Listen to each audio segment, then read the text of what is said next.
Get this, adults with financial literacy skills have 82% more wealth than those who don't. From swimming lessons to piano classes, us parents invest in so many things to enrich our kids' lives. But are we investing in their future financial success? With Greenlight, you can teach your kids financial literacy skills like earning, saving, and investing. And this investment costs less than that after-school treat. Start prioritizing their financial education and future today with a risk-free trial at greenlight.com/Wondery. Greenlight.com/Wondery. The Prosecutors Podcast is brought to you by Progressive. Progressive helps you compare direct auto rates from a variety of companies so you can find a great one, even if it's not with them. Quote today at progressive.com to find a rate that works with your budget. Progressive Casualty Insurance Company and Affiliates. Comparison rates not available in all states or situations. John Bellatieri was 26 years old when he was murdered. I do know that John did get into angel dust, and I do believe that this was a drug-related murder. Whoever did this is a son of a bitch. My mother is ill, and I would love for her to have some answers before she passes. Real families, real stories. From Lasting Media, I'm Jason B. Jones, and this is Season 2 of Knock Knock, the unsolved murder of John Bellatieri. Listen to Knock Knock now on Podcast One or wherever you listen to podcasts.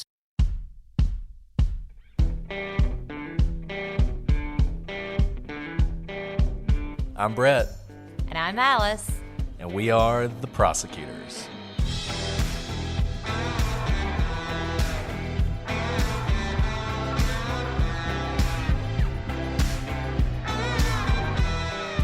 Today on The Prosecutors, we continue our look at the mysterious death of Ellen Greenberg.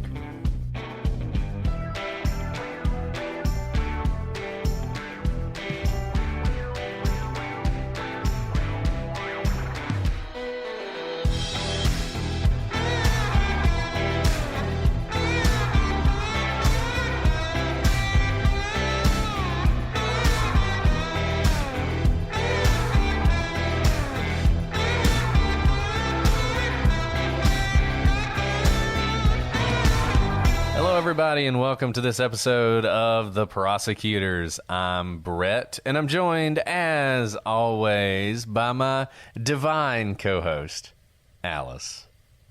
Divine! Oh, that's so nice. I can't. That one. Literally made me smile, and I wasn't expecting it.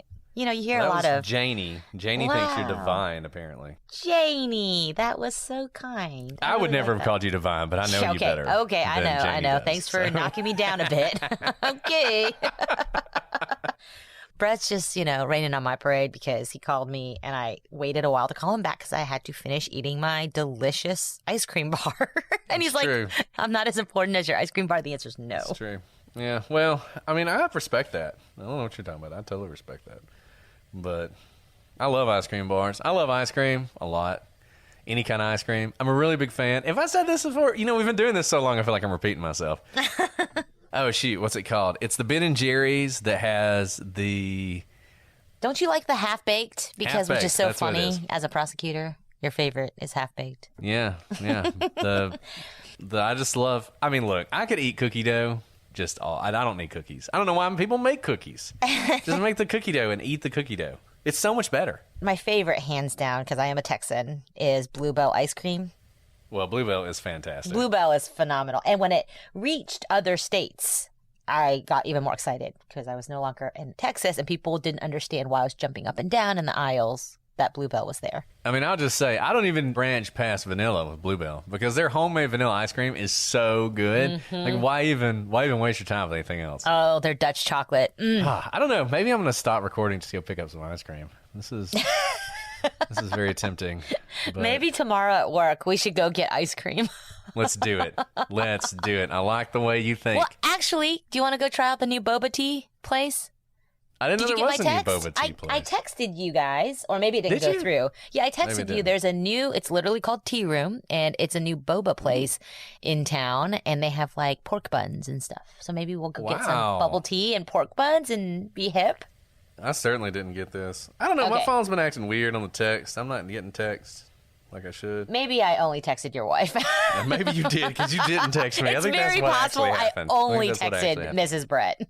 Well, I'm fine with going. Is that that's like the tapioca balls in the tea? Yes, Boba tea? yes. It's delicious. It's not healthy, but it's delicious. Yeah. Okay. It's a date. We're doing it. Woohoo. Okay. Well, you guys did not come here to talk about boba tea. I'm sure, though, this has been a fascinating conversation. I don't know why you didn't come here to talk about boba tea. We just did free advertising for a tea room in a city you don't know about. That you don't even know about. So there you go. Maybe we'll run into you at the boba tea room. We'll be there tomorrow. We'll be there tomorrow. Yeah. You'll hear this 4 weeks after that, but it's fine. It's fine.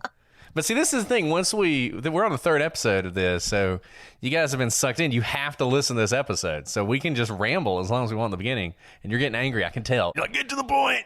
Somebody's like, oh. Someone on YouTube is going to say, the real conversation starts at 5:07 or whatever it is people do. Anyway, I'm not bitter. Not bitter. Anyway. Okay, but seriously, I know you guys are excited to hear some more about this case. It's a crazy case. It's a tragic case. It's a weird case. It's a mysterious case. And it's one that there's a lot of things going on right now.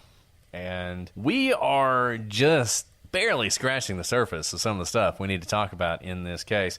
We've talked about the wounds. I'm sure a lot of you have tried to recreate those and have had a difficult time. We talked about the fruit. Alice and I, before we started recording today, we were talking about the fruit some more because the fruit is so amazing and crazy.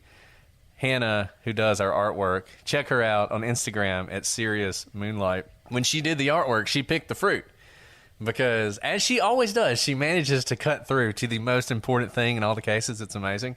And the fruit is just the idea that this woman was peeling an orange and washing some blueberries, and then the next moment is stabbing herself in the back of the neck. Seems a little insane. But we talked about that last time. I don't want to dwell on it now. We're going to get into some more things. And eventually, we're going to listen to the 911 call in this case and spend a lot of time on that. The great thing about this podcast is we're getting more and more listeners with more and more expertise. We had someone who was a 911 operator, or is a 911 operator, who listened to the 911 call for us and had some really interesting insights that we're going to share with you as well. But before we get to that, before we get to the 911 call, let's talk about who did Sam call first and when did he call them. When the police arrived on the scene, they were not the first person connected to Sam who was there. Some people have said that his uncle, an attorney named James Schwartzman, was also present. That is a little unclear. I'm not willing to say that 100% that he was there, but based on video footage, it seems like his son and Sam's cousin and good friend, Camion Schwartzman, was definitely there. And as we talked about when we went through the timeline, it appears that Schwartzman arrived on the scene at about 6:34. That is before the paramedics arrive, and it's only 1 minute after Sam calls 911 at 6:33. And as a matter of fact, it appears, based on Gavin Fish's reporting, which is based on confidential sources, so take it with a grain of salt, that Camion Schwartzman was the first person that Sam called, and he called him at 6:14, which is apparently 15 minutes before he even found Ellen's body. When we talked about the timeline, we talked about how important this seemed to be and how it seems to undermine a lot of the story we're being told. The story we're being told is everything's fine. Sam goes down to work out. He comes back up.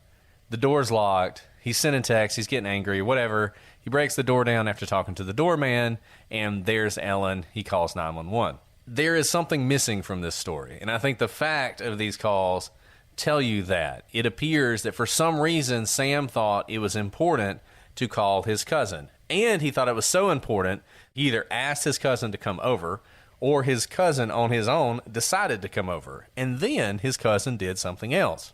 It is often reported that Sam called his uncle, James Schwartzman, who is a lawyer, but at least according to Gavin Fish's reporting, it was James who called Sam, which means whatever he told Camion was serious enough. Either Sam asked him to get in touch with James, or once again, on his own, Camion called his father and had him call Sam. Now, who is this James Schwartzman guy? He's something of a player in Pennsylvania legal circles. He's served on lots of committees that govern the practice of law and judicial ethics in the state. And I can tell you that's an impressive thing. You don't just serve on bar committees and committees about judicial ethics and reviewing judges, because a lot of states, what happens to a judge when they misbehave? Most states have committees made up of lawyers, former judges, defense attorneys, prosecutors who oversee judges' conduct and can actually remove judges from the bench. So as you can imagine, these are really important positions, and you don't just get them if you're just some random person. So this guy's a big deal. He shows up. It makes you think that Sam, for some reason, before he'd even broken down that door, felt like he needed some sort of legal representation. The fact, and I just want to say this, the fact that he called his uncle at some point, to me, is not strange. If you walk in and you find your fiance on the floor dead, and then the paramedics show up and you find a knife in her chest and the police are coming, call a lawyer. I don't care how innocent you are, and the more innocent you are, the more you should call a lawyer. And if you have a lawyer in the family, all the better. That is not something that I find unusual. People like to focus on those things. I will never blame you for calling a lawyer. It's the timing of all this. It's the fact that Sam seems to have reached out to these people before, according to the official timeline, he even knew that anything had happened to Ellen. And that tells me there's a part of the story, whatever it is, that we are not being told. Yeah, absolutely, Brett. It's not the calling of his family member who's a lawyer that's suspicious. Absolutely the timing. Because remember, if we are to buy his story from his perspective before he breaks down that door, he has no idea what awaits him on the other side of the door. All he knows is that the door's been locked for about an hour and he can't get in. That can happen, and the first thing you would think of may not necessarily be something that would be incriminating on yourself. So with that said, we've been talking about this door. Sam says that he broke down the door, but here is the interesting part. Sam was alone when he broke down the door, so we have no one to verify that he in fact broke down the door. There are security cameras downstairs where the doorman is, but there are not security cameras upstairs in the hallway where you enter the apartment. So this was not the information that was originally told to the police and the medical examiner, both of whom believed and in fact wrote in reports that the doorman was with Sam when he broke down the door. This was not true. The doorman was downstairs. Sam was alone. Therefore, the only way the medical examiner and the police would have known that the door was broken down is by Sam telling them this. There was no other person with him, no one who could verify that he needed to break down the door in order to get in. In fact, I don't think there's another person who can verify that the door was latched in the way that Sam claimed it was latched, with kind of the bar across like you see in hotel rooms. That also comes from Sam. Because remember, he tries to get the doorman to help him break down the door, and the doorman says, I can't do that. That's not in my job description. You can imagine, I'm sure that would get him in a lot of trouble with his job to, ruin property, even if the owner of the apartment asked him to do that. Now, it is interesting that he asked the doorman to help him break down the door, because the reason I say that, one of the theories, and we're about to talk about the damage to the door, but one of the theories is the door wasn't really locked, the damage was done some other way, this whole breaking down the door story is a myth. That's one of the theories. But what is absolutely true is at some point, Sam did ask the doorman to help him break down the door. If the door wasn't actually locked, that's actually kind of dangerous. Now, maybe Sam knew the policy of the building, but you wouldn't know beforehand, before you asked the doorman, what he's going to say, regardless of the policy. Maybe the doorman's like, yeah, man, I'll do you a favor. Just don't tell anybody. I'll come help you. Well, what if the door's not actually locked and this is just part of your elaborate plan to make this look like a suicide? What do you do then? Like, oh, no, never mind. Never mind. I'll handle it myself. The fact that he asked the doorman makes you think that's a check in the favor of his story about being locked out is true. Because otherwise, he is taking a chance there about what the doorman's going to say. A lot has been made of the fact that the doorman wasn't there because that is an inaccuracy or an inconsistency. Depending on which side of this you fall, you'll hear people say that Sam lied to the police, that the doorman was with him. And that was the only reason the coroner said it was a suicide. It is certainly true that the fact the doorman was supposedly with him factored into the coroner's decision, because when they heard that, they thought, okay, that confirms the door was actually locked from the inside and had to be broken down. That makes it much more difficult to believe this was a murder, given everything else. So that did have a big effect on the coroner. And when the coroner found out that wasn't true, that was one of the reasons. They went from possible suicide to murder. Then eventually they ended up at suicide again. But the initial shift on that first day, from what they were hearing in the beginning, one of the reasons was the doorman wasn't actually there. But one thing I want to caution people on, as we said before, it's really important that police take accurate notes and that their report reflects reality. But that doesn't mean they don't mess things up, get things wrong, and transpose things. And a statement to the police like, I asked the doorman to help me break down the door. He said he couldn't help me, so I did it myself. You know, if you're telling the story very quickly, you're going through it very quickly, you could imagine a police officer who's taking notes in his little notebook that he's then going to shift over to a report later. You could imagine him messing that up. Hearing, I asked the doorman to help me break down the door, but missing the fact that the doorman said he wouldn't do it. Particularly given, we don't know exactly how Sam might have delivered that information. He might not have gone into much detail about the denial and that he did it himself. So you could imagine a police officer missing that and being a totally innocent thing. So the fact of this conflicting report, it's possible that it goes to Sam's truthfulness, but I think people should be careful about jumping to that conclusion just because of that inconsistency. Yeah, I think that's a really great point, Brett. It's just a note. That's where we are. But then let's look at the door, because that's really interesting. You guys should take a look at a picture of this latched door and whether it was broken into. Yeah, so we've got the picture up on the website. If you're watching on YouTube, you have the benefit of seeing it live. And look, the door is damaged, barely. It is really hard, like barely, Brett. Barely. Like barely. Honestly, it looks like my kid ran into it. You know, like my toddler ran into it. That's the amount of damage it looks. So it's definitely damaged. Like, you're going to get charged when you move out, you know, if you're renting. Yeah. Honestly, Alice, if you took a screwdriver, if you're looking at this right now, and if you're not, just try to imagine this. Let me describe it to you as best I can, and then we'll get back to it. Now, we've described this bar latch for you before. You've probably seen them in hotels. If you haven't looked at a picture of this yet, and you still have no idea, I don't know that we can describe it much better than we have before, but the bar part is on the door. The latch part is on the door jamb. So, the bar that is attached to the door is damaged, but as Alice said, only very slightly. Essentially, it looks like it is sort of bent up with the bar going towards the door jamb, with the screws that hold it in are partially out. So they're not even fully out. And some of the paint and the wood that's sort of attached around it is kind of chipped up a little bit too.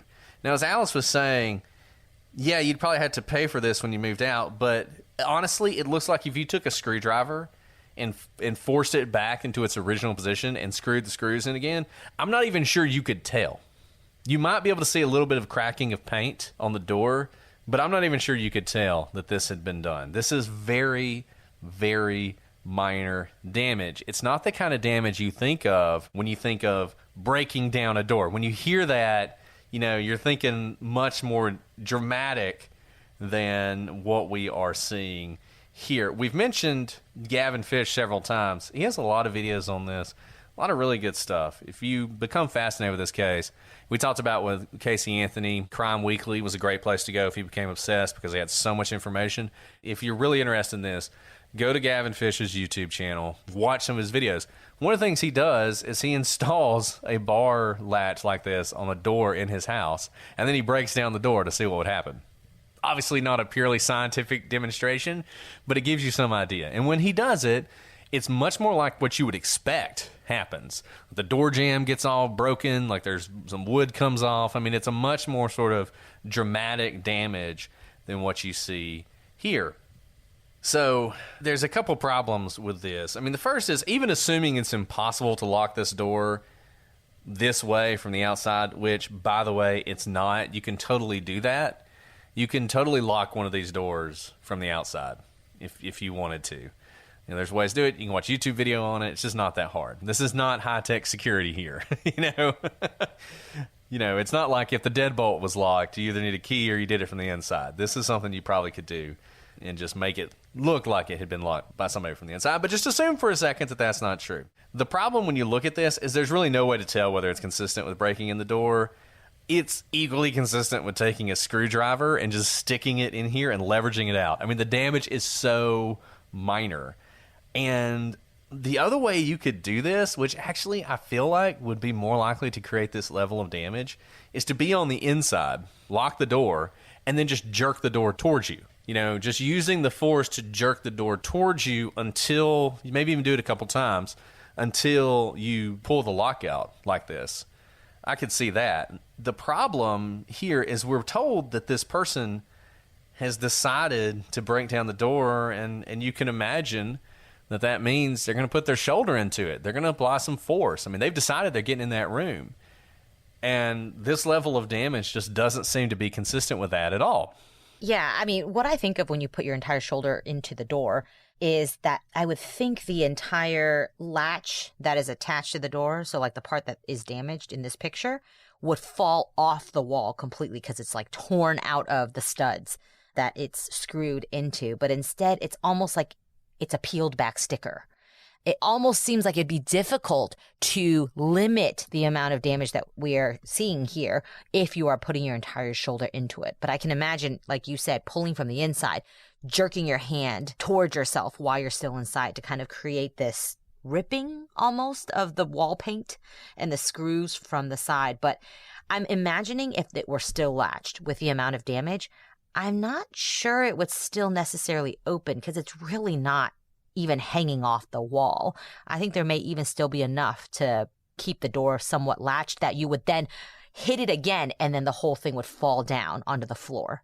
That's what I would expect if you are putting your entire shoulder into it to break down the door. Now, obviously, this is really important because if this is faked, then Sam's got a lot of explaining to do. If it's not faked, it's not necessarily definitive of anything because, as we said, even though we're assuming for the sake of argument that it's impossible to lock it from the outside, it's not. So if you were trying to fake a suicide, one way to do it is to make it seem like the door is locked. And this is the minimal amount of lockage you could possibly have, right? It's just this little latch over this bar, and that's all you've got. But as Alice said, if this door was broken down, then it was like a precision, a scientific breaking down. That's almost impressive. Like you broke it down with the exact amount of force necessary to break the door down, but no more, because you did the minimal possible damage you could do to a door when breaking it down. And I know some of y'all think we're harping on this, or, you know, how can you tell from looking at the door whether somebody broke it down or not? And that's true. I'm not denying that. This is not scientific. I don't think you look at this picture and know for sure that it wasn't broken down. But go look at the picture and tell me what you think. Look at this picture, and if you're like, yeah, obviously, that clearly is a broken-in door. Clearly this is a suicide. Okay, that's fine. And, you know, everybody's entitled to their opinion. To me, what this picture doesn't tell me definitively is that Sam broke down the door. I cannot look at this picture and think, well, there you go, that's proof. Clearly he broke down the door. I don't see that at all. And just the absolute lack of any damage to the swing bar and the very minimal damage to the bar itself, it's striking. It will be striking to you when you see this picture. But if this is faked, it worked. Because the police totally fell for this. When the police looked at it, those of you who see a broken down door, they saw the same thing. And in the official report, the door is described as follows. The inside lock to the front door, a common latch, solid bar door guard, is broken with the screws on the door loose, obviously forced in when in a locked position. So the police think this is obvious. Now, here's the thing. I think there's a lot of confirmation bias going on with the police here. I think the police showed up at the scene, looked at the scene, and very quickly reached a conclusion about what they thought happened. That is not uncommon. In fact, it's very common Police are highly trained. They've experienced a lot of scenes. It is very common for them to very quickly look at a scene, analyze the situation, and sort of realize what's going on here. You know, realize when the boyfriend over there crying on the couch killed the person. They're very good at that. And 99% of the time, maybe not 99%, but a lot of times it turns out to be true. One thing the police have to be very careful about, though, is while that is important, what their first thoughts are, and they need to go with that, and they need to investigate that, it should not close off other avenues of investigation. They got to keep an open mind so they can narrow things, and a lot of times they'll end up where they began. And in this case, it's pretty clear the police showed up. They saw not a lot of blood, a knife in someone's heart, no evidence of a struggle, a door with a little bit of damage on it, and they very quickly were like, suicide. They didn't know a lot of the things we've talked about. You know, they didn't know about all the stab wounds in the back of her neck, that sort of weirdness. All they saw was very basic things.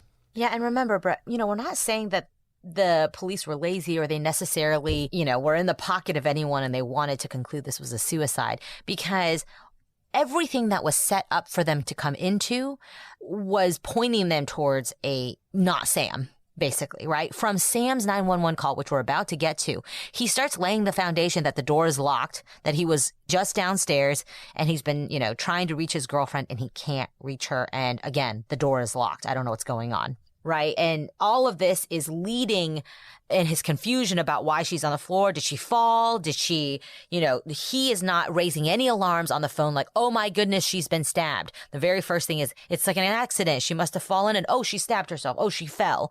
None of it points to any alarm that someone has done this to her.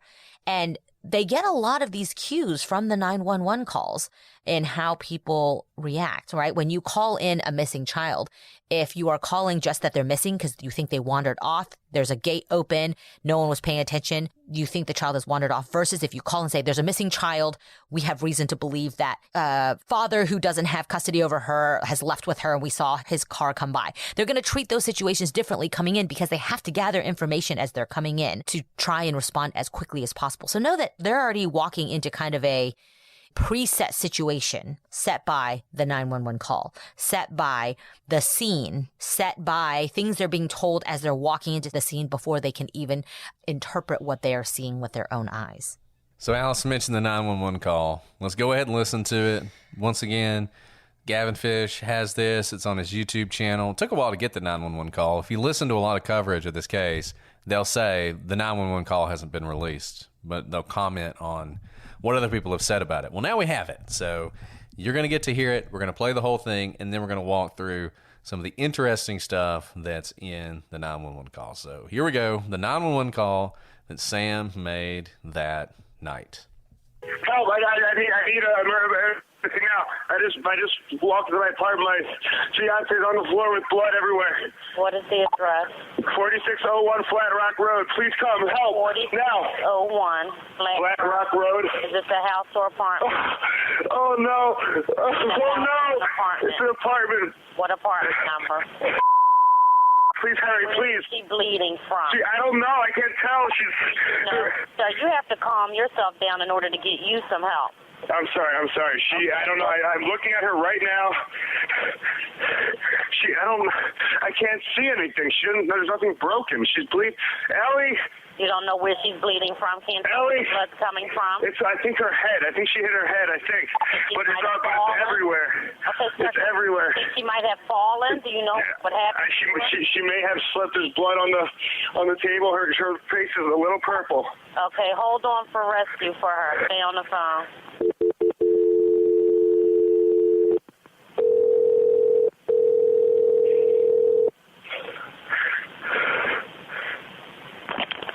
Fire Department 842. What's the address? No, 4601 Flat Rock Road. Please hurry. 4601 Flat Rock? Yes. What's wrong? I went downstairs to go work out. I came back up. The door was latched. My fiance's inside. She wasn't answering. So after about a half hour, I decided to break it down. I see her now just on the floor with blood. She's not responding. Okay, is she breathing? Look at her chest. I need you to calm down, and I need you to look at her chest. It's really. I really don't think she is. Listen to me. Someone's on the way. Look at her chest. Is she flat on her back? She's on her back, so I bring her. Look at her chest and tell me if it's going up and down, up and down. I don't see her moving. Okay, do you know how to do CPR? I don't. Okay, I can tell you what to do, okay, until they get there. I want you to keep her flat on her. God. Hello? Yeah, hi, okay. Are you willing to do CPR with me over the phone until they get there? I have to, right? Okay, so get her flat on her back, bare her chest, okay? You want to rip her shirt off. Okay? Kneel down by her side. Oh, my God. Ellie, please. Listen, you can't freak out, sir, because you Okay, I'm trying not to. Her shirt won't come off. It's a zipper. Oh, my God. She stabbed herself. Where? She fell with a knife. Oh, no, her knife's sticking out. Her what? There's a knife sticking out of her heart. Oh, she stabbed herself? I guess so. I don't know where she fell on it. I don't know. Okay, well, don't touch it. Okay, so I just let her down. Here now, I mean, what do I do? No, I mean, you can't. If the knife is in her chest, it's going to be kind of hard for you to do CPR at this time. Oh, no. Oh, my goodness. Okay. Police, which operator? 277. Is someone coming here? Yes, they are. You said 4601 Flat Rock, right? Yes. Okay, someone's on the way. And the knife is still inside? Wait, so what? The knife is still inside of her? Yes, I didn't take it out. Was it her chest or what area? It's in her chest. It looks like it's right in her heart. Okay, someone's on the way out there. Okay, just get. Oh my God! Oh my God! Okay, how old is she? She's 27. 27, and there's no sign of life at all. No, please don't be. What? Pinch her under her arm and tell me if she responds to pain. She's Ellie. She's not. Her hands are still warm. I don't know what that means, but there's blood everywhere. I mean. I know, but you can't, and the knife is still inside of her. How far? Can you see how far it went in? It looks pretty deep.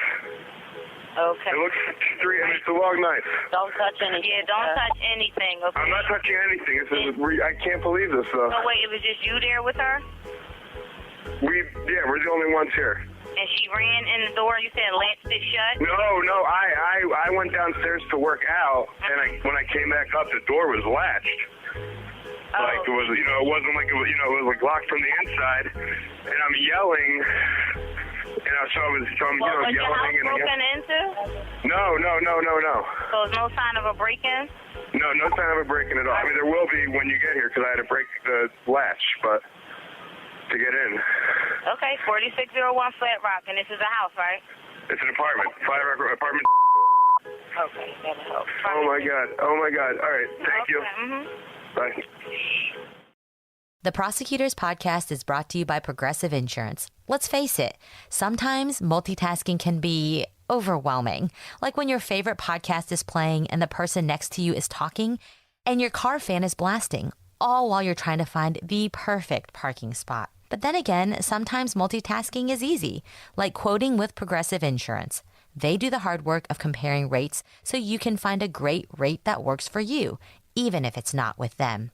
Give their nifty comparison tool a try, and you might just find getting the rate and coverage you deserve is easy. All you need to do is visit Progressive's website to get a quote with all the coverages you want, like comprehensive and collision coverage or personal injury protection. Then you'll see Progressive's direct rate, and their tool will provide options from other companies all lined up and ready to compare, so it's simple to choose the rate and coverages you like. Press play on comparing auto rates. Quote at Progressive.com to join the over 27 million drivers who trust Progressive. Progressive Casualty Insurance Company and affiliates. Comparison rates not available in all states or situations. Prices vary based on how you buy. Alice, today I'm excited to talk about one of my favorite games, June's Journey. It combines two things that I love, true crime and gaming. And let me tell you, June's Journey is basically a threat to this podcast because I play it so much that I'm kind of slacking.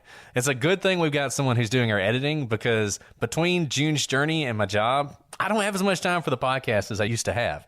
But you guys can join us and we can play together. We have a detective league. Join our detective league, and you can help test your skills against some of the best players on June's Journey with us. It's so true, Brett. It's so addicting. I pull it out if I'm waiting in line to pick up my kids or at the store or just have a free minute because it's so engaging and it's easy to play. So whether you're craving a good mystery or just need to get away for a while, June's Journey is the perfect game for you. You'll search for hidden clues to solve mystery after mystery across thousands of vivid scenes. And with new chapters every week, there's always a new case waiting to be cracked. June's Journey has tons of fun and unique features to keep you entertained. If you do join our detective club, you get to chat and play with us or against us, and it really puts your skills to the test. So find your inner detective. Download June's Journey today. Available on Android and iOS mobile devices, as well as on PC through Facebook Games. Now a word from our sponsor, BetterHelp. Brett, let's talk about the reality of carrying stressors from home, stresses from work, stresses from life. There are times when I feel like I'm juggling everything and the weight of the world is on my shoulders. And it can be tough to train my brain to stay in problem-solving mode when I'm faced with these challenges. But I'm so excited about our sponsor, BetterHelp, because they make a therapist available for you to help you become a better problem solver, make it easier to accomplish your goals, no matter how big or small. So if you're thinking of giving therapy a try, BetterHelp is a great option because it's convenient, accessible, affordable, entirely online. You get matched with a therapist after filling out a brief survey, and you can switch therapists anytime. Yeah, Alice, you talk about stressors, and there are so many out there these days, whether it's what's going on in the world or if it's hitting closer to home with costs going up and it just being harder to make ends meet. There's a lot of things that are stressing people, and therapy can help. And we hope that you guys will check out BetterHelp. When you want to be a better problem solver, therapy can get you there. Visit BetterHelp.com/prosecutors today to get 10% off your first month. That's BetterHelp, HELP.com/prosecutors. Alice, summer isn't over yet, and whether you're spending long sunny days by the pool or exploring new places on vacation, there is a universal urge to make the most out of what summer we have left, and that's where Faherty comes in. They provide high-quality clothing that's incredibly soft and comfortable, always sustainably minded and meant to be worn from surf to city. Alice, I recently had a business trip where I had to go to the beach, and Faherty was perfect. I could wear the Faherty shirts to the cocktail hours and the business meetings, or I could wear them on the beach, and they were perfect in both places. Faherty clothes are thoughtfully crafted with a classic style, and you will wear them over and over again. It's so true, Brett. My Haley dress this summer was my go-to outfit. Whether to go to a fancy event, it could be dressed up or down. The best part is it fits so many situations, and it's so well crafted and comfortable. Faherty is so committed to sustainability, they even have a lifetime guarantee of quality. They'll replace or fix your clothes forever, no matter what. So your clothes can last as long as your favorite summertime memories. And that's good for me because I wear it all the time.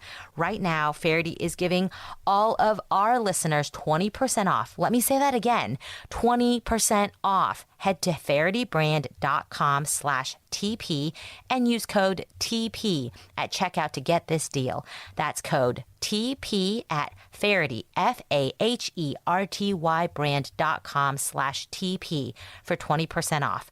fahertybrand.com/TP. Brett, we've got a very different kind of sponsor for this episode, the Jordan Harbinger Show, which is a podcast you really should be listening to. And I know that every day someone tells you that you just have to listen to some podcast, and you nod and say, sure, and then you never listen to it. Don't let that happen here. Jordan's show, which Apple named one of its best of 2018, is aimed at making you a better informed, more critical thinker so you can get a sense of how the world actually works and come to your own conclusions about what's happening even inside your own brain. And if you love true crime, which we certainly do, you can check out Jordan Harbinger's True Crime Starter Pack. You can learn about Billy McFarland, how he went from the Fyre Fest fiasco to federal prison, or about the secret life of an American art forger. Whatever you're looking for, Jordan has a show for you. Alice, we love podcasts that are engaging, that are thoughtful, that make you think. And that is the Jordan Harbinger Show. If that's not worth checking out, I'm not sure what is. We really enjoy this show, and we think you will as well. Search for the Jordan Harbinger Show. That's Harb as in boy, IN as in Nancy, GER on Apple Podcast, Spotify, or wherever you listen to podcasts. Now, this call that we just played is from Gavin Fish's YouTube channel. He's done a lot of stuff on this case that we've already mentioned in previous episodes. So if you're fascinated by it, go check out his YouTube page. There's some great information there. But here, let's walk through the transcript of the call. Even though you heard kind of his tone, his intonation, the way he breathes, how fast he's talking, it's helpful to break down the actual words that he's saying on this 911 call. Sam starts, "Help, I just walked to my apartment. My fiance's on the floor with blood everywhere." 911 says, "What is the address?" Sam responds, 4601 Flat Rock Road. Please come help now. 911 says, "Is this a house or apartment?" Sam responds, Oh no, it's an apartment." 911, "What apartment number, please?" Sam says, "Hurry, please." 911 says, "Where is she bleeding from?" Sam says, "I don't know. I can't tell. No." 911 says, "Sir, you have to calm down in order to get you some help." And Sam responds, I'm sorry. I don't know. I'm looking at her right now. I can't see anything. There's nothing broken. She's Ellie. Okay, let me stop there for a second. Imagine all of this, everything you just heard me say. Imagine the scene. Sam presumably had no idea what was happening, was angry, has text to show that he's getting angry, and that she won't open the door, forces his way into the apartment and sees blood everywhere, and Ellen slumped over on the floor. Presumably he has not touched her yet, and he's just in shock as he calls 911. And I think it's really interesting that he mentions the blood, and then he says, "Nothing's broken." That's just a very interesting thing to say when he hasn't inspected her. Remember, he hasn't mentioned a knife that's sticking out of her. All he sees is blood, and he says, "Nothing's broken." That's just a very interesting assessment of the situation. And we always caution people not to put too much stock into 911 calls, but like so many of the things we say about behavior, that has to have a caveat. When we say that, we really mean the way they're acting, if they're too hysterical, if they're not hysterical enough. We talked about this in the Ramsey case, and we talked about this in the Peterson case. We talked about why people miss things and why people get upset with the 911 operator. This 911 call, in so many ways, is very clinical. It's like he's standing there. He's not particularly close to her, right? Like in the Peterson case, it's pretty clear that if Michael Peterson didn't kill her, when he found her, he was like up on her. He was like, because he got blood all over himself. And in this case, it's pretty clear that Sam, he doesn't get very close to his fiance. Like he sees her. If what he is saying is true, he comes in, he sees her, and he actually does a pretty good job of maintaining the scene. Like he doesn't get in close. It's like he's standing from a distance describing what he's seeing to this 911 operator in a way that to me is a little strange. Now, one thing I'll say, there's not as much blood in this scene as you would expect. It's not obvious where all she's bleeding from. So it's not that strange that he doesn't know that yet. But it is certainly the case that he is looking at her body and has not yet seen the knife sticking out of her chest. So we'll keep going. 911 says, "You don't know where she's bleeding from?" Sam says, "Ellie, I think her head. I think she hit her head. But there's blood everywhere. It's everywhere."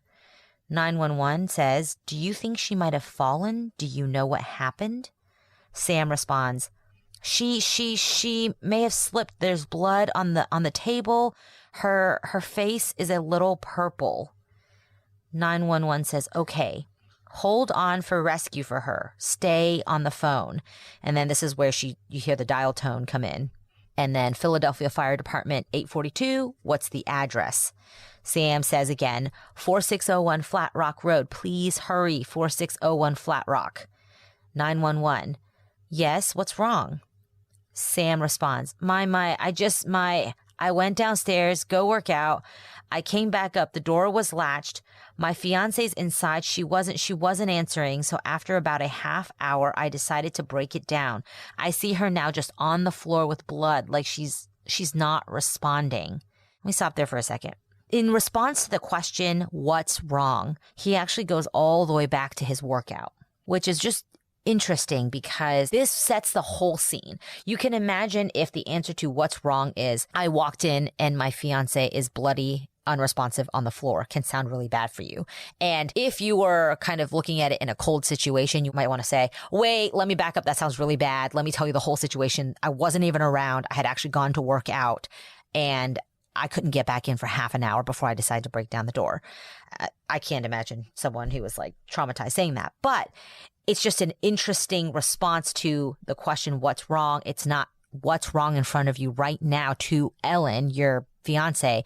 Rather, it's the entire story of how you came to be from your perspective. Remember, it's not coming from what she's doing. You can imagine another response to the question, what's wrong with respect to Ellen would be, I don't know. We were having a conversation. I left for about an hour. I came back and I knew that she had been on the phone, or she came back early from school. Something about Ellen that would help explain why Ellen was in the situation that Sam had found her in. But rather, the entire narrative is from Sam's perspective. Discussing these things is always interesting because on the one hand, I sort of have my opinions about 911 calls and what you can take from them and what you can't. But one of the things we like to do here is just give you all the information and let you decide. So you can decide what you think about this. Do you think this is significant or not? What some people will say about this is the fact that, remember when we did the Ramsey case? And one of the things we pointed out was every question that Patsy Ramsey was asked, she answered. They asked a question, she gave the answer to it. In this case, you have what's wrong, and you don't get what's wrong until the last sentence of this answer. You get, he went downstairs. You start off with I just which is a little strange because he doesn't say my fiance. I mean, he that really stuck out to me, Brett. It really did. It was almost like he didn't quite know what to call her because maybe they just had a fight. I mean, my fiance should just roll out. And it did at the very beginning of the call. But it's just strange to me that he can't even say what she is. And here's the thing. The one thing I am 100% convinced of in this case is there is something we don't know. There is a secret at the heart of this case. I don't know exactly what that secret is, and I don't know what that secret means, but there is a secret. One possibility is that they just had a massive fight and broken off the engagement. You know, if you think this is suicide, you probably think there's a reason for that, right? Maybe that's what the reason was. And maybe when he's on the 911 call, he can't think of what to call her because he doesn't know what she is anymore, right? And now he doesn't want to say that. He doesn't want to tell us that story because even though he's not guilty of killing her, he feels guilty about what happened before she killed herself, right? I mean, that's a possibility. That may be completely wrong, but it's a possibility. And when you hear something like this, it makes you think that. But just going back to what he says, what's wrong? The answer is, I went downstairs, go work out. I came back up. The door was latched. My fiance's inside. She wasn't answering. So after about a half hour, I decided to break it down. None of that is answering what's wrong. He then says, I see her now just on the floor with blood, like she's not responding. Compare that to the Michael Peterson case. And whether this matters might be whether you think Michael Peterson killed his wife or not. But on the 911 call, it's Durham emergency. What's wrong? And he immediately says, my wife's had an accident. She's still breathing. She fell down the stairs. She's still breathing. Hurry. Right? So he's asked what happened, and he immediately tells the 911 operator exactly what happened. He didn't say, I was down by the pool. We were drinking some wine. I was hanging out. She went back up. I came back up. I came inside, and there she was on the floor. He didn't say that. He answers the question, right? Once again, how significant that is may depend on what you think about Michael Peterson. But one thing I think we can say for sure is when he's answered the question, he gives a very long narrative. We'll come back to this because, like I said, somebody who does this stuff has listened to this and has given their opinion. So You'll be interested to hear what they think. But to me, this is striking. Okay, so it continues. 911 says, okay, is she breathing? Sam responds, she, I, 911, look at her chest. I need you to calm down and I need you to look at her chest. It's really, Sam says, I really don't think she is. 911, listen to me. Someone's on the way. Look at her chest. Is she flat on her back? Sam says, she's on her back. Do I bring her? This is interesting. He's telling us what the position is. Presumably, he has not touched her yet. He walks in presumably with her on her back based on what he's saying in this call. 911, look at her chest and tell me if it's going up and down, up and down. Again, if she is flat on her back, it confuses me why he hasn't seen a knife sticking out of her chest because there's no obstruction. And he's staring at her chest to see if she's breathing. He's staring at her chest. I can imagine if she were slumped over against a cabinet as if she were sitting and her head is fallen forward and her chest is collapsed in and her hands are by her legs, that you couldn't see the concavity of her chest to be able to see anything sticking out of it. But by his own words, she's on her back. And when you're on your back, you're flat, especially if you're not responsive. You have no ability to prop yourself up or be hunched over, because if you're in a fetal position on the side, then you'd be on your side, not on your back. So if you're on your back, gravity does its work and you are flat. And if you are flat, you'd be able to see something sticking out of your chest. Which, spoiler alert, despite what he says here, is not reality. She's not on her back. Unless he moves her when the police show up, she's exactly how Alice described her, leaning against the cabinet. So what's going on here? I don't know. Yeah. And again, 911 is very clear with him. Look at her chest. Tell me if it's going up and down, up and down. And Sam responds, I don't see her moving. 911 then says, okay, do you know how to do CPR? Sam says, I don't. 911, okay, I can tell you what to do. Okay, until they get there, I want you to keep her. Sam, oh God. 911, hello? Sam responds, yeah, hi, okay. 911 says, are you willing to do CPR with me over the phone until they can? Sam responds, I have to, right? Okay, there have been a few weird things in this call so far, but this is, I think, a pretty weird response to, are you willing to do CPR? Not asking, can you? We have already established that he doesn't know how to do CPR, and 911 says, it's okay, I can walk you through it. And then I thought this was actually a really good, insightful question for the 911 operator to ask. Are you willing, not can you, do CPR? And Sam's response isn't, of course, I'll do anything. Just tell me what to do. Oh my God, I can't believe this is happening. It's, I have to, right? Which again seems very self-aware. Like, why? Why do you have to? To save her life? If that's the case, wouldn't your response be, well, I have to save her life, right? Rather than, oh, I have to get myself dirty. I have to touch her blood to do this. It just seems like a very strange response that comes from a Sam perspective that has nothing to do with Ellen or saving Ellen. And, Sam, there's a couple possibilities here. Most charitable, I guess, is he has no idea how to do this and is afraid he's going to mess something up. But if he needs to try, he'll try, even if it makes things worse. I guess that's the most charitable. It's not what it sounds like. Just when you listen to him say it, that's not what it sounds like. The other possibility is Sam's just a really selfish person. He didn't kill her. He didn't have anything to do with her death. But he's just really, as Alice said, he's not really that interested in getting right up on her bloody body and trying to do CPR when he thinks she's already dead. That's a possibility.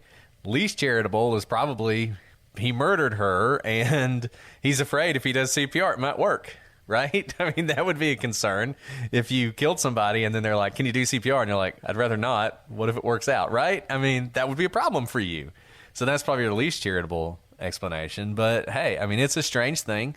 Now, I don't think this is as explainable. If you go all the way back to when we did Amy Bechtel, we always talk about this, how her husband, when he calls her in missing, he kind of makes a sort of gallows humor joke about how he's missing somebody and do you have a spare, right? And people always point to that. It's like, see, he knew she was dead and he didn't care.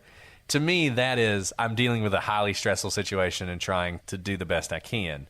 That's not what I see here. This is really strange. And it's just, if it were the only strange thing, maybe you could let it go, but it's not. Okay. Then 911 says, okay, so get her flat on her back, bare her chest, okay? You want to rip her shirt off. Sam responds, ah, shit. 911, okay, feel down by her side. Sam responds, oh my God, Ellie, please. 911 responds, listen, you can't freak out, sir, because Sam says, okay, I'm trying not to. Her shirt won't come off. It's a zipper. Okay. He's about to say, oh my God, she stabbed herself. But up until this point, presumably she was on her back, but he straightened her out on the back. And in response to 911 telling him to take off her shirt, he's trying to get the shirt off, but he's somehow trying to get the zipper off, and it's hard to. But the knife isn't under the zipper shirt. It's over. She's wearing clothing and has been stabbed through her clothing. She didn't put on a jacket after she finished stabbing herself. So it's unclear what this zipper has anything to do with him being able to see the knife. In any event, this is the point in the call where he presumably sees the knife for the first time, and his response is she stabbed herself. 911 then says, where? Sam then kind of quickly changes. I mean, he went from she stabbed herself to she fell on a knife. Oh no, there's a knife sticking out. There's a knife sticking out of her heart. That whole line right there is very specific. In a matter of seconds, he went from she stabbed herself to she fell on a knife. That's fine. You're trying to figure out what's happening. Both of those things are self-inflicted sorts of things. And he comments, oh no, there's a knife sticking out. Again, kind of strange why if the knife is sticking out, he couldn't see it previously when he was looking at her chest when she was flat on her back. And then very specifically, he says there's a knife sticking out of her heart. And I'm trying to give Sam the benefit of the doubt here. It's a very stressful situation. Assuming everything he said is true, very stressful situation, crazy thing to walk into. And maybe, it's a big knife, but it's a steak knife, and most of it is inside of her. So only the handle is sticking out. I mean, if what he's telling is true, then he just doesn't see the knife for whatever reason. I mean, it's kind of like when you're looking for something and it's right in front of you. It's like sitting on the table, but you're looking for it and you just don't see it for whatever reason because your brain is just not processing correctly. And so the thing that you are literally looking for, as my mom would say, if it were a snake, it would have bit you. Is what she would always say when you lose something, it's like right there. So maybe it's just he's not expecting to see it, so he doesn't see it. The brain does weird, crazy things. Alternatively, if he's responsible for this, the psychology would be you're kind of trying to delay the moment. We talk about this sometimes. When you think about why people do things when they do, we'll go back to Michael Peterson. Some people say that he delayed making the phone call. Why would he delay making the phone call? Because he knows once he makes a phone call, it all starts. Once you call 911, there's no more cleaning up, there's no more staging, there's no more prep. It's on now. And the wheels are going to be in motion and there's no turning back. This is maybe sort of a similar thing. He knows as soon as he says there's a knife there, there's no turning back. And so he's sort of delaying and delaying until he can delay no more.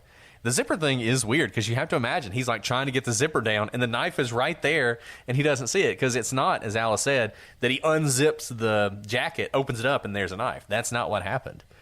This is very strange, and I don't know. I'm interested to know what you guys think, but he basically was staring at her chest, didn't see the knife, messing with her shirt, didn't see the knife, then finally sees the knife. And as Alice said, he jumps immediately into she stabbed herself. You actually see this a lot in true crime. I mean, like we've said this before, there's a whole subgenre of is it murder, is it suicide? And you'll have a lot of 911 calls where people will say things like she stabbed herself or she hung herself or whatever. And one question people ask is, why did you assume it was suicide? Why wouldn't you say someone stabbed her here, or she fell in the night? Why wouldn't you start there? Why do you start with a suicide? And people say, well, the reason is you're trying to convince the police it was a suicide from the very beginning, and that's why you start off that way. Maybe, I don't know.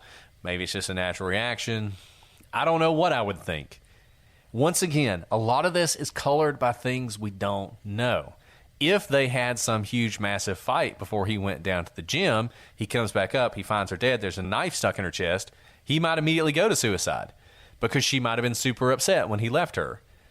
But they're just pieces of this puzzle that we don't have. Okay, let's get through the rest of this call. So after he says there's a knife sticking out of her, 911 says, oh, she stabbed herself? Sam responds, I guess so. I don't know. Or she fell on it. I don't know. 911 says, okay, well, don't touch it. Sam says, okay, so I'm just let her down here now. I mean, what do I do? 911 says, no, I mean, you can't. If the knife's in her chest, it's going to be kind of hard for you to do CPR at this time. Sam, oh no, oh my goodness, okay. 911, police, which operator 277? Sam, is someone coming here? 911, yes, they are. You said 4601 Flat Rock, right? Sam, yes. 911, okay, someone's on the way and the knife is still inside. Sam, wait, what? 911, the knife is still inside of her? Sam responds, yes, I didn't take it out. And he laughs. Again, we can't really judge people when they act in hard situations, but it's an interesting response to the knife is still inside of her saying, yeah, I didn't take it out, and to laugh. People laugh in all sorts of situations, but he does do that here. Yeah, this struck me when I heard it for the first time. I don't know if it struck anybody else, but I try really hard, like we've said 1,000 times, not to judge people based on how they react in difficult situations. It's really hard for me to imagine being in this situation and laughing at any point. So, I don't know. There's something so clinical and detached about it. And maybe it was because, as we've said, maybe, like I said, maybe they broke up and he goes to the gym and he's fully expecting he's going to come back up, pack his stuff and leave and never see her again. And he's already sort of disconnected from her. Maybe. But if they are really in a super happy relationship, getting ready to get married, can't wait, I just can't imagine reacting the way he does to this. But whatever, we don't know, and he's his own person. So 911 goes on. Was it a chest, or what area is it in the chest, in her chest? Sam, it looks like it's right in her heart. 911. Okay, someone's on the way out there. Okay, just get your Sam. Oh my God. 911. How old is she? Sam responds, she's 27. 911, 27, and there's no sign of life at all? Sam, no, please don't be, what? 911 tells him, pinch under her arm and tell me if she responds to pain. Sam responds, she's Ellie. She's not. It's not her arm and her hands are still warm. I don't know if that means, but there's blood 911. I know, but you can't, and the knife is still inside of her. How far can you see how far it went? Sam responds, it looks pretty deep. It's a long knife. 911, don't touch anything. Yeah, don't touch anything. Sam responds, okay, I'm not touching anything. I can't believe this. Ugh. 911, so wait, it was just you there with her? Sam, we're the only ones here. 911, and she ran in the door and latched it shut? Sam, no, I went downstairs to work out, and when I came back up, the door was latched. Oh, like it was, it wasn't like it, it was like locked from the inside, and I'm yelling. 911, was the house broken into? Sam, no. Again, very interesting in response to the question, was the house broken into? He immediately denies it.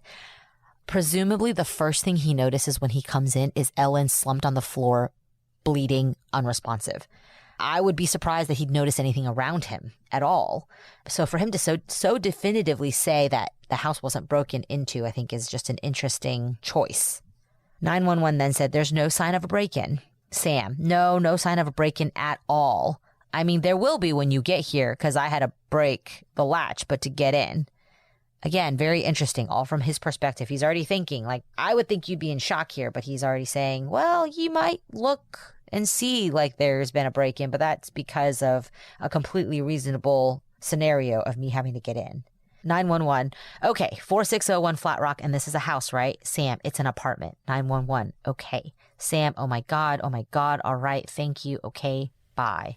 I will say this. If you're somebody who puts a lot of stock in 911 calls, there's a lot here. And there's a lot of things that you can point to. Sam, his affect is all over the place. And maybe that's how it would be if you were actually in shock. But there are times where he's like yelling her name and he seems very upset. He's saying, oh my God, and all the things you would expect. Then there are times when the 911 operator will ask him a question and all of a sudden all that goes away and he just gets very normal. You know, like when he's talking about the fact that there's no break-in. There's no emotion there. You know, when he's laughing about the fact he didn't take the knife out. When he says the whole, I have to, right? When he says that. I mean, there are just times in this call where it's as if he's talking to somebody about, his car getting broken into. Or so, he's just reporting sort of basic facts, and there's just no emotion whatsoever. And that strikes me as strange. Alice has pointed this out, and we've talked about it a little bit, but he starts with it's a suicide. He makes it very clear to the operator there wasn't a break-in. This wasn't a murder. Don't need to investigate this as a murder. This is clearly either an accident or she stabbed herself. And as Alice said, no sign of a break-in at all. How much time did you spend looking to see whether there was a break-in before you called 911?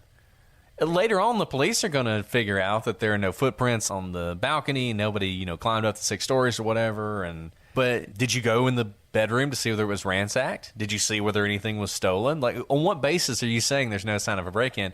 And then pointing out that anything you do see is just me when I was trying to get in.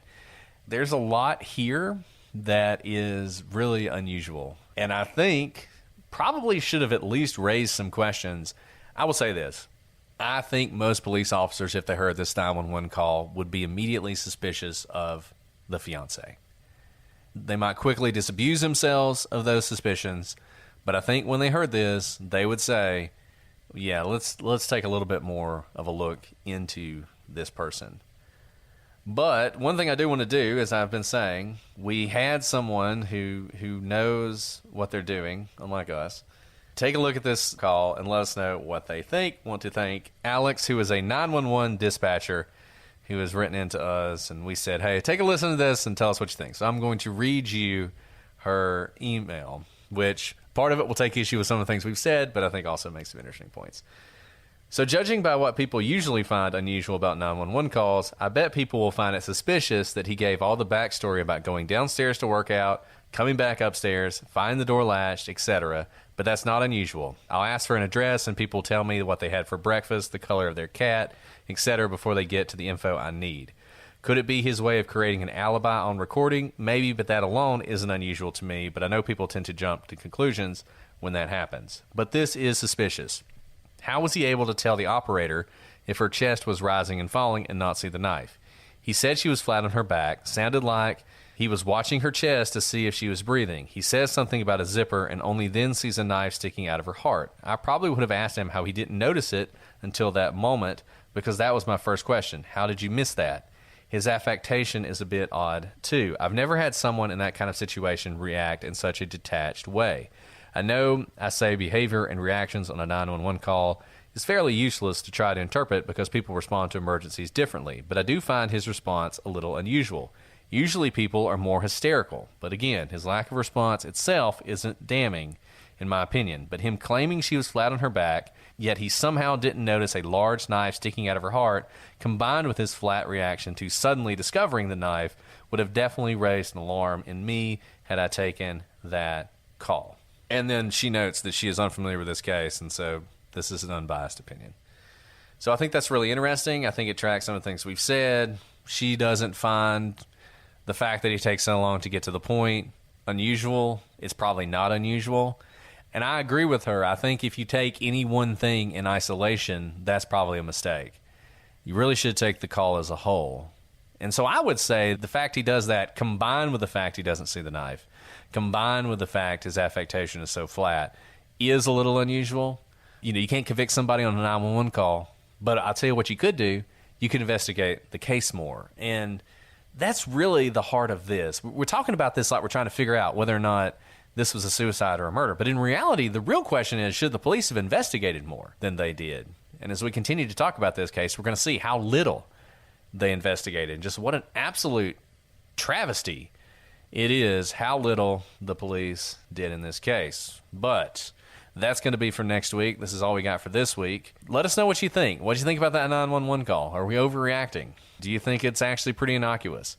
Take a look at that door and let us know what you think about the door. shoot us an email, prosecutorspod@gmail.com, @prosecutorspod for all your social media. Hello to those of you on YouTube, and thank you to all of you on Patreon who are listening to this episode early and ad-free.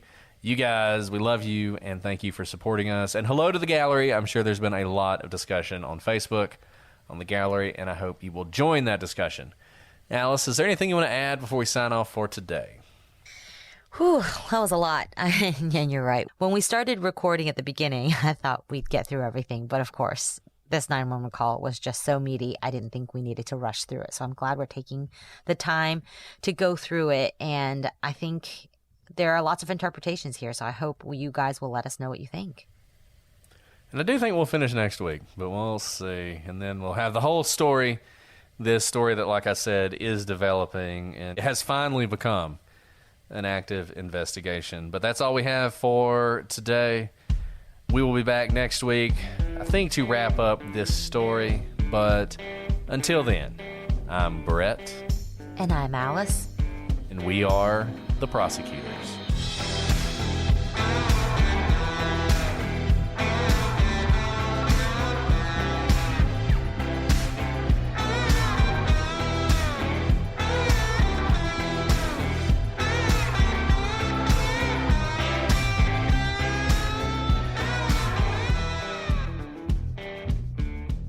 Jason, I was buttering you up and I wasn't recording.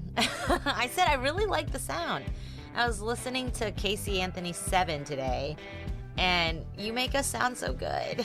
You really do. People have commented on it. Yeah, no, it's like so good. We should have had a professional doing it all along. So much better than me. I'm so terrible. No, Brett, you are awesome. But you know that I was really complimenting him because I wasn't even recording at first. That's right. That's right.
About the fruit, and it's okay. I just think it's okay. Really Look, weird. I think it's legit. And you know what? What? When Hannah did the artwork, did she do fruit? You know what she did the artwork? The fruit. I mean, so it stands out, man. She is good. Hannah could probably solve all these cases by herself. She probably could. She probably could. No doubt. No doubt.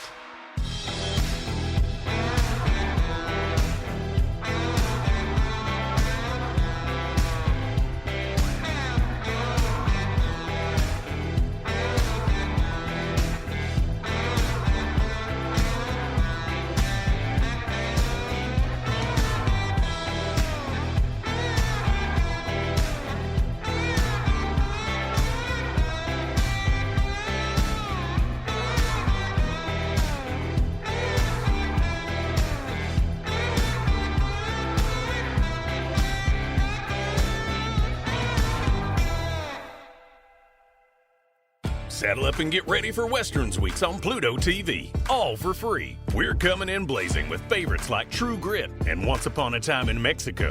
Or immerse yourself in binge-worthy series like Yellowstone and Walker, Texas Ranger. Plus, Pluto TV has hundreds of channels with thousands more movies, TV shows, and more. The best part? It's free. No credit card, no sign-up, no fees. Download the Pluto TV app on all your favorite devices and start streaming now.